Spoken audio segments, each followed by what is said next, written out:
Porsche built the 356 Speedster from 1954 to 1958. Well, what I wanted to be able to do was build the evolution of the Speedster. You know, I started with a 1962 356 notchback, and I took that car, removed the roof, and built something very special. This is my interpretation of what Porsche would have built if they would have continued the Speedster. My name's Rod Emory from Emory Motorsports. And as you see here, this is what I call an Emory Special. This is a car that has a number of key things that have been changed to give it the look and feel of something that Porsche would have built had they continued this line.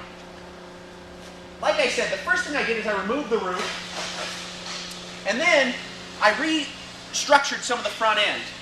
I actually built a new hood for it that's flat. I removed this hump that goes in here.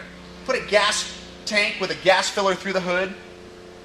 But some of the biggest differences in the front of this car is that I lowered the headlights and then put brake ducts and put A turn signals out to the side. So it really changed the entire look of the front of the car. So with that flat hood, the lower headlights, front mounted oil cooler, it just really gave it a very spidery feel. As you go down the side of the car, you'll notice that the wheel wells have been raised. You know, this gives the car a thinner look, allows the car to sit lower without having a slammed look. And then, traveling down the side of the car, you'll notice that the rockers roll all the way to the floor. And the doors have been angled and thinned towards the back. You know, I really wanted to build a car that gave you that Speedster feel, but it had a number of styling cues that would make you question exactly what model this is. As you come around to the back of the car, I did the same on the wheel wells by raising the wheel wells up. And then I built an engine for it that's a 2.4 liter Type 4 or 914 based motor.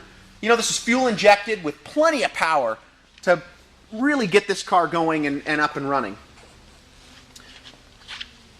The wheels on this car are a Space Saver spare out of a 1994 Porsche RS America. You know, most people think of their spare wheels as just a wheel to put on when you've got a flat. But you know, I like to think outside of the box, and I wanted a wheel that was reminiscent of the old Glockler Spider wheel. You know, so many things in this car have been changed, but the one thing that it retains is the Porsche feel, the Porsche look, and really the Porsche sound. You know, I love building these Emory Specials for people, and the one thing that I love to do is get to know the person that I'm building one for. You know, I've only built 5 of these to date, and they're for special people that really understand and love the Porsche mark, and I can't wait to build one for the next special person.